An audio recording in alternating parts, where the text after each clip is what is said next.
Assalamualaikum warahmatullahi wabarakatuh. Alhamdulillah sahabat-sahabatku semuanya.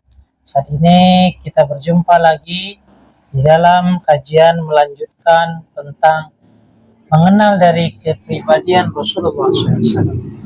Alhamdulillah kemarin kita sudah mendengar bahwasanya Rasulullah SAW memiliki suatu orang yang diamanahkan di dalam suatu perkara, dan itu pun dilakukan oleh umat Islam yang mana beliau mencintai Rasulullah SAW dan bersandar di dalam seluruh kehidupannya kepada Rasulullah SAW, seperti para tabi'in dan tabi'ut tabi'in dan masa-masa kerajaan-kerajaan Islam. Wallahu a'lam. Dan begitu juga di sini kita akan melanjutkan dari tentang kepribadian Rasulullah SAW, yaitu masih mengenal seputar dari akhlak atau budi pekertinya Rasulullah SAW.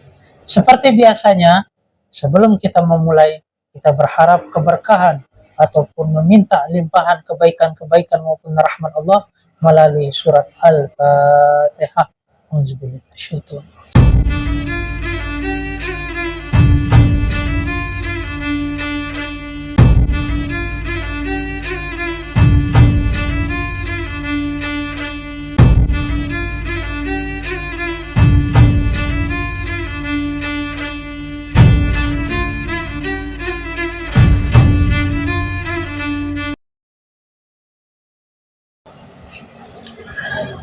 Bismillahirrahmanirrahim. Alhamdulillah sahabat-sahabatku semuanya, kita akan melanjutkan dari kajian kita tentang akhlaknya Rasulullah SAW. Amr bin As radhiyallahu anhu bercerita, kana Rasulullah sallallahu alaihi wasallam yuqbilu biwajhihi wa hadithihi alayya hatta dhanantu anni khairu qaumi. Faqultu ya Rasulullah, ana khairu au Abu Bakr. Faqala Abu Bakr. Faqultu ya Rasulullah, ana khairu au Umar. Faqala Umar. Faqultu ya Rasulullah, ana khairu au Utsman. Qala Utsman. Falamma sa'altu Rasulillah sallallahu alaihi wasallam fasaddaqani falawadattu anni lam akun sa'altuhu. Rasulullah sallallahu alaihi wasallam menghadapkan wajah dan pembicaraannya kepadaku ketika berbicara maupun ketika beliau dalam pembicaraan, beliau telah menghadapkan wajahnya kepada si Amr bin As, kurang lebih demikian, sehingga aku, yaitu Amr bin As, menduga bahwa aku adalah sebaik-baiknya manusia atau sebaik-baiknya dari kaum-kaum orang-orang saat itu, manusia. Lalu aku bertanya, wahai Rasulullah, karena beliau telah diperhatikan Rasulullah sedemikian sehingga ia merasa bahwasanya saat itu ia adalah orang sebaik-baiknya orang saat itu, sehingga ia memberanikan bertanya kepada Rasulullah, wahai Rasulullah, apakah aku atau Abu Bakar radhiyallahu anhu yang lebih baik? Beliau bertanya, apa yang lebih baik, aku apa Abu Bakar? Sehingga Rasulullah SAW bersabda, Abu Bakar. Lalu ia bertanya lagi, aku bertanya lagi, wahai Rasulullah, apakah aku dan Umar lah yang lebih baik? Maka Rasulullah SAW pun menjawab, Umar. Lalu aku pun bertanya kembali, apakah aku atau Utsman yang lebih baik? Maka beliau Shallallahu Alaihi Wasallam pun menjawab, yaitu Utsman radhiyallahu anhu. Mungkin apabila aku bertanya lagi kepada Rasulullah, maka sahabat Amr bin As mengatakan, mungkin apabila aku bertanya kembali kepada Rasulullah SAW, beliau akan membenarkan aku, maka timbullah penyesalan di dalam hatiku, seharusnya aku tidaklah bertanya lagi kepadanya. So, di sini beliau tidak mau bertanya lagi, ya, karena beliau bertanya tadi, timbullah bahwasanya memang Rasulullah SAW ketika berbicara ataupun di dalam suatu majelis, dalam sebuah hadis disebutkan juga, maka seluruh para sahabat yang berada di majelis tersebut maka akan merasa diperhatikan oleh Rasulullah SAW. Mereka akan merasa sama-sama diperhatikan dan sangat-sangat merasa dia ini lebih diperhatikan atau lebih utama. Begitulah sikap Rasulullah SAW dalam majelis melihat dari para sahabat-sahabat. Sehingga seluruh sahabat-sahabatnya merasa ialah yang paling diperhatikan oleh Rasulullah SAW. Namun, perlu kita ketahui bahwasanya orang-orang yang memiliki keutamaan yang telah ditanyakan oleh Amr bin As tersebut adalah orang-orang yang mana ia telah banyak menemani di dalam perjuangan Rasulullah SAW, telah banyak ia berkorban di dalam perjuangan Rasulullah SAW, yaitu memperjuangkan lillahi kalimatillah atau menegakkan kalimat Allah yang mana dibawa oleh Rasulullah SAW. Di saat pada masa sulit-sulitnya mereka telah mampu ataupun mereka mau di dalam membantu dari perjuangannya Rasulullah SAW. Termaksud jika kita mengenal dari Sayyidina Abu Bakar radhiyallahu anhu, beliau adalah saudagar yang di masanya, yaitu ketika di Mekah, orang yang kaya tentunya, dan beliau telah dermawan ataupun beliau telah banyak berkorban untuk Rasulullah SAW di dalam perjuangan kalimat la ilaha illallah Muhammadur Rasulullah, di dalam memperjuangkan umat saat itu yang mana sangat-sangat masih sulit di dalam kondisi yang sedikit, dan Rasulullah SAW melihat dari sikap Abu Bakar yang mana banyak sekali memerdekakan para budak-budak dikarenakan budak tersebut telah memeluk agama Islam. Termaksud Sayyidina Bilal bin Rabah yang tidak asing, beliau adalah orang yang dimerdekakan oleh Sayyidina Abu Bakar, ditebus dengan tebusan yang mahal tentunya kepada Umayyah. Saat itu Bilal radhiyallahu anhu mengalami siksaan yang begitu pedih. Tentunya kita tahu siksaan dari Abu Jahal, Umayyah, lalu yang lain-lainnya. Sehingga di dalam siksaan tersebut, melihat kondisinya Sayyidina Bilal bin Rabah radhiyallahu anhu, maka Sayyidina Abu Bakar radhiyallahu anhu pun telah memerdekakan dari Sayyidina Bilal bin Rabah dan memerdekakannya dan membebaskannya. Begitulah kisah yang mana menjadikan Sayyidina Abu Bakar nih istimewa di hadapan Rasulullah SAW. Begitu juga Sayyidina Abu Bakar radhiyallahu anhu juga di dalam perjuangannya Rasulullah SAW ketika hijrah ke Madinah. Maka di antara sahabat-sahabat lainnya ditanya tentang di antara dua sahabatnya, maksudnya Sayyidina Abu Bakar dan Sayyidina Umar, waktu itu diminta untuk membantu dari perjuangan Rasulullah SAW. Sehingga apa yang terjadi ketika Sayyidina Umar radhiyallahu anhu beliau telah mengorbankan dari hartanya di dalam perjuangan Rasulullah SAW, dan saat itu dikisahkan dalam cerita tersebut bahwasanya Sayyidina Umar merasa tidak akan ada yang bisa menandingi dari pengorbanannya beliau di saat itu. dikarenakan beliau telah mengorbankan separuh dari hartanya untuk perjuangannya Rasulullah SAW di dalam memperjuangkan agama. Namun pada waktu tersebut telah datang Sayyidina Abu Bakar dan ditanya oleh Rasulullah SAW, wahai Abu Bakar, apa yang kau tinggalkan untuk keluargamu? Tentunya anak dan nenek dan keluarganya. Apa yang dijawab oleh Sayyidina Abu Bakar radhiyallahu anh?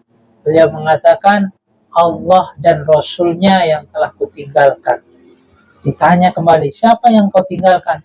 Aku telah tinggalkan keluargaku dengan Allah dan Rasulnya. Masya Allah. Sehingga saat itu Sayyidina Umar bin Khattab radhiyallahu anhu menyatakan bahwasanya saya tidak sanggup untuk menandingi dari amalannya Sayyidina Abu Bakar radhiyallahu anhu. Itulah keutamaan dari Sayyidina Abu Bakar radhiyallahu anhu, yang mana penuh dengan lika-liku perjuangan Rasulullah SAW, yang mana di situ ada Sayyidina Abu Bakar ketika hijrah dari Makkah ke Madinah, bersembunyi di dalam sebuah gua, itu pun adalah Sayyidina Abu Bakar radhiyallahu anhu. Sehingga di dalam persembunyian tersebut, dalam suatu kisah, riwayat pun mengatakan tangan beliau telah disentuh dengan ular saat itu. Itulah perjuangan dari Abu Bakar itu mani dari perjuangan Rasulullah SAW. Tentu dengan hal itu ia memiliki kelebihan, dan Amr bin As bertanya pun tentu Rasulullah akan mengatakan Abu Bakar radhiyallahu anhu. Dan Rasulullah SAW tidak pernah memilah-milih di dalam kasih sayang maupun mencintai. Namun orang-orang yang memiliki keutamaan itulah yang dipandang ataupun dilebihkan oleh Rasulullah SAW.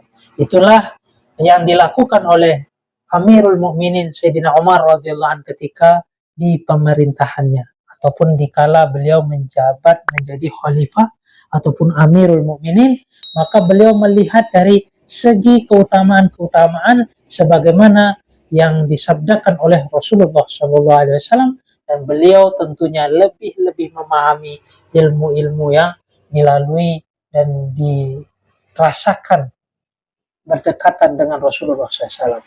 Saat itu sehingga terjadi ada tempat suatu balai ataupun pertemuan yang mana di saat itu digunakan oleh Sayyidina Umar radhiyallahu anhu atau Amirul Mukminin untuk menerima tamu untuk pengaduan-pengaduan apa yang telah dia keluh kesahkan di pemerintahannya ataupun di masa saat itu. Maka Sayyidina Umar bin Khattab radhiyallahu anhu akan mempersilahkan sesuai dengan kadar pengorbanan ataupun dia ini di dalam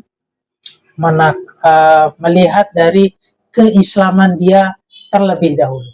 Sehingga apabila seorang itu Islamnya lebih awal, maka dia lebih diutamakan.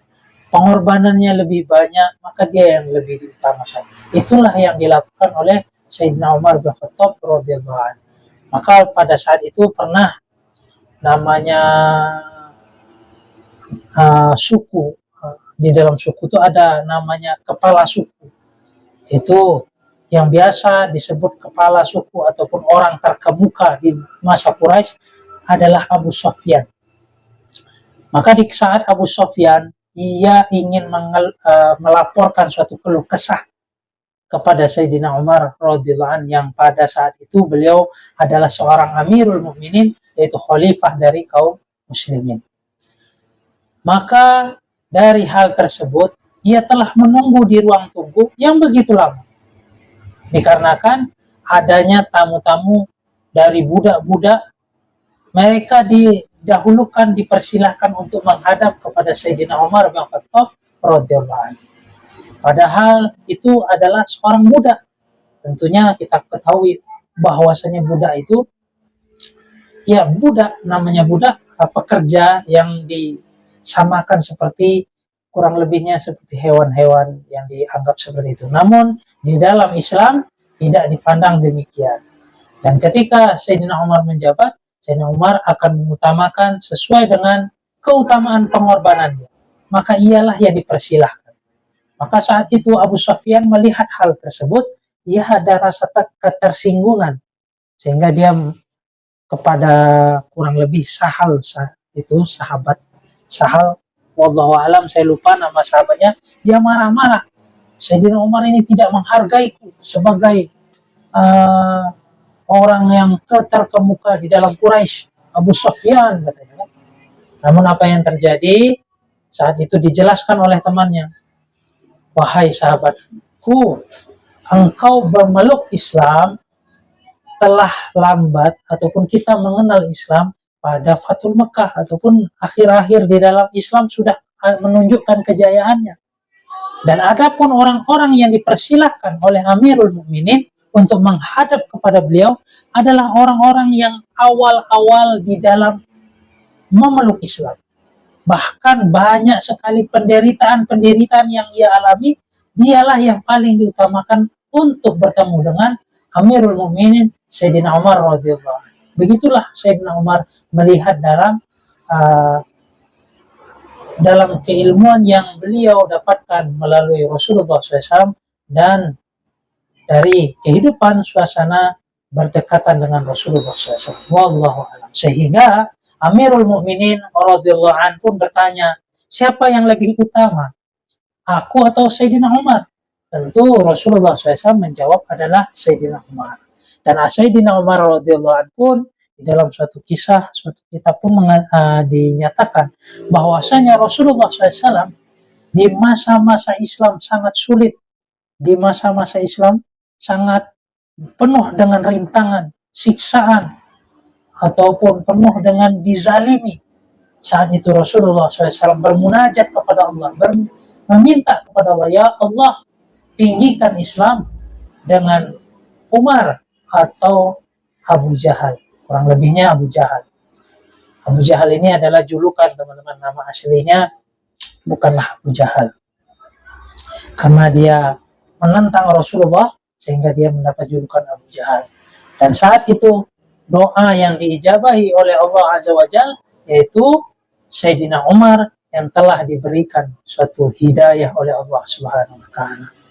Wallahu a'lam. Dan di saat Sayyidina Umar bin Khattab mendapatkan hidayah, maka Sayyidina Umar telah menunjukkan keislamannya dengan keberaniannya dan mendakwahkan kalimat la ilaha illallah di hadapan kaum-kaumnya dengan terang-terangan. Bahkan ia mendatangi Ka'bah dan menunjukkan keislamannya dan mengajak secara terang-terangan. Saat itu orang-orang pemuka Quraisy ataupun termaksud Abu Sufyan dan lainnya pun ada rasa keterpukulan dengan keislamannya Sayyidina Umar bin Khattab radhiyallahu anhu. Karena di waktu rumah musyawarat atau di rumah permusyawarahan para kepala-kepala Quraisy telah mengusulkan untuk membunuh Nabi Muhammad SAW, dengan Umar lah yang diutus untuk mengeksekusi Rasulullah SAW. Namun apa yang terjadi dengan hal perjalanan tersebut, Sayyidina Umar bin Khattab radhiyallahu anhu telah diberi hidayah oleh Allah Subhanahu wa Ta'ala mengenal dengan Islam. Sehingga dengan keislaman Sayyidina Umar, beliau telah jauh-jauh mendukung dari umat Islam saat itu. Dan banyak orang-orang dari kalangan bawah ataupun bisa dikatakan budak dan yang lemah-lemah saat itu mulai terlindungi karena keislaman Sayyidina Umar. Wallahu a'lam. Itulah keutamaan Sayyidina Umar. Dan banyak lagi keutamaan Sayyidina Umar yang tentunya saya tidak bisa uraikan begitu banyak di dalam ini, sehingga di dalam kepemimpinan beliau dikarenakan melihat nur kalamullah, nur sabda Rasulullah, dan kepemimpinan yang ia lihat dari Rasulullah SAW, dari Sayyidina Abu Bakar dengan kebijakan-kebijakan dan keahlian beliau di dalam bijaksananya dikala menjadi pengatur di dalam suku Quraisy, itu pun bermanfaat di masa-masa kekhalifahan beliau yang kedua. Dan Sayyidina Umar bin Khattab jika mengadakan suatu peperangan, tentu dia akan mempertimbangkan bagaimana sedikitnya nyawa dari kaum kalangan muslimin untuk syahid. Itulah kecintaan Sayyidina Umar bin Khattab radhiyallahu anhu kepada umat ini, kepada kaum yang memiliki keimanan kepada Allah Azza wa Jalla. Dan beliau telah memerintah di masa beliau sangat bergemilang, dan tentunya saat itu sangat banyak yang mendapat manfaat di kala Sayyidina Umar bin Khattab radhiyallahu anhu menjadi Amirul Mukminin. Dan di dalam hadis Bukhari pun dijelaskan bahwasanya di masa sahabat itu telah terjadi fitnah. Maksudnya fitnah ini ya tipu daya dan lain-lainnya, sudah ada fitnahnya di masa para sahabat. Namun di masa para sahabat ketika masih hidupnya Sayyidina Umar bin Khattab radhiyallahu anhu, ini baru berupa gerimis. Di dalam hadis Bukhari itu dikatakan masih berupa gerimis, sehingga tidak terlalu berbahaya, namun sudah berbahaya. Dengan adanya Sayyidina Umar, itu pun masih tertahan. Ketika Sayyidina Umar wafat, ditusuk oleh Abu Lu'lu', kurang lebihnya demikian, maka di saat itulah pintu fitnah ataupun gerbang fitnah telah terbuka dengan besar, dan mulailah datangnya kegelapan-kegelapan. Wallahu a'lam. Sehingga terjadinya masa ke masa turun-temurun, tentu fitnah itu akan lebih gelap lagi, lebih membutakan lagi jika kita tidak mendapat petunjuk dari nur kalamullah dan nur sabda Rasulullah SAW. Semoga kita dilimpahkan kebaikan-kebaikan dari nur kalamullah, nur sabda Rasulullah, dengan cara kita telah berusaha mendengar, mengenal dari kajian tentang kepribadian Rasulullah Sallallahu Alaihi Wasallam. Ketika Sayyidina Amr bin As radhiyallahu anhu bertanya mengenai dari Umar, maka Umarlah yang lebih utama. Lalu beliau bertanya lagi, siapa yang lebih utama? Utsman apa saya? Apakah Amr bin As? Tentu dijawab oleh Rasulullah, Utsman. Karena Utsman radhiyallahu anhu memiliki suatu keistimewaan yang tentunya perlu kita ketahui di saat para sahabat memiliki suatu problem yang sangat payah saat itu, yaitu tidak memiliki sumur. Wallahu alam, kurang lebihnya diceritain demikian. Maka sumur itu dijual dengan harga yang begitu mahal untuk ditebus, dan Utsman bin Affan pun berani untuk menebus berapa mahalnya untuk kepentingan umat, untuk kemaslahatan umat Islam pada saat itu. Itulah yang menyebabkan keutamaan dari Utsman bin Affan, dan banyak lagi keutamaan-keutamaan Utsman karena beliau memiliki sifat malu yang begitu lebih. Sehingga dengan sifat tersebut telah menjadikan keutamaan kepada Sayyiduna Utsman radhiyallahu anhu. Alhamdulillah, sahabat-sahabatku semuanya, sedikit banyaknya saya menjelaskan dari sahabat Umar bin Khattab, Abu Bakar, Utsman yang telah memiliki keutamaan, dan Sayyidina Ali tentunya juga memiliki keutamaan di dalam keilmuan. Sebagaimana Rasulullah SAW sabdakan bahwasanya Ali adalah gudangnya ilmu dan gerbangnya adalah Rasulullah SAW. Kurang lebihnya saya mohon maaf. Jika kalian merasa video ini baik dan bermanfaat, silakan tekan subscribe karena berhubung itu gratis. Kemudian jangan lupa share sebanyak-banyaknya ke teman kalian, ke keluarga kalian jika ini bermanfaat. Dan jangan lupa dukung channel saya dengan like. Semoga apa yang kalian berikan Allah akan kemudahan terhindar dari fitnah dan banyaknya barokah. Wabillahi taufiq wal hidayah. Assalamualaikum warahmatullahi wabarakatuh.